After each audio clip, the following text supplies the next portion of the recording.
Today I want to talk to you a little bit about tank repair.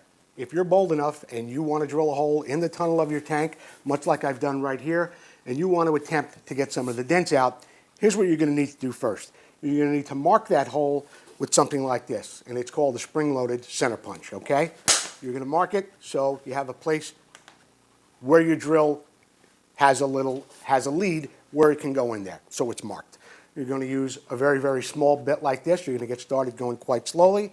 Then you can go from there and you can use a step-up bit depending on how big you want to make that hole for what tool you want to use. Now, here's what's important here. I've already removed a dent from this tank through this hole. Why did I drill the hole here?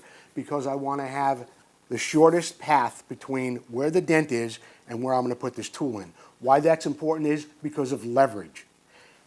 Once you get very, very far up in that tank with a tool like this, it's a little more difficult to put leverage on it. There's less room from the tunnel from one side to the other. You may not be able to pry down that much on it. This tank still has a dent on top. What I'm going to do is I'm going to drill another hole over here in the front of the tunnel. I'm going to show you how I do that and how we're going to attack this dent.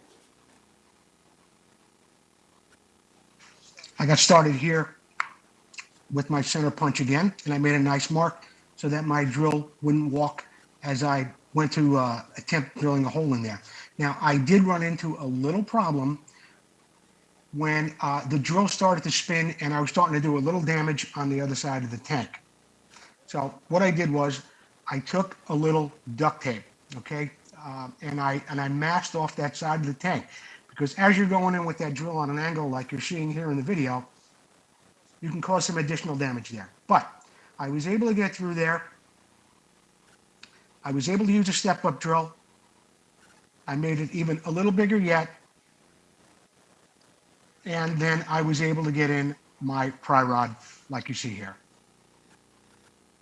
Now that you have your hole drilled there and you know what tool you're going to be using and it's going to fit in there, this is a good time where you're going to use a little magnet like this, because once you get the tool in there, you're going to want to know exactly where you have it on the dent. So I like to start at the beginning of the dent right here. I never start in the middle, otherwise you just wind up with a bunch of dents around it. Start at the beginning right here, and you can begin prying on that dent, moving it across, and starting to lift your dent out. I also figured out a way how to secure this tank. It's a CZ tank. I use some clamps. As you can see here, every tank has some individual problems when it comes to securing it.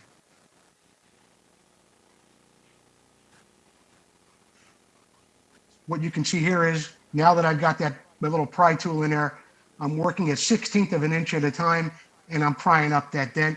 I sand a little as I go so I can see where the high spots are, and as I'm walking that tool across and raising that dent, I have an idea of what's going on.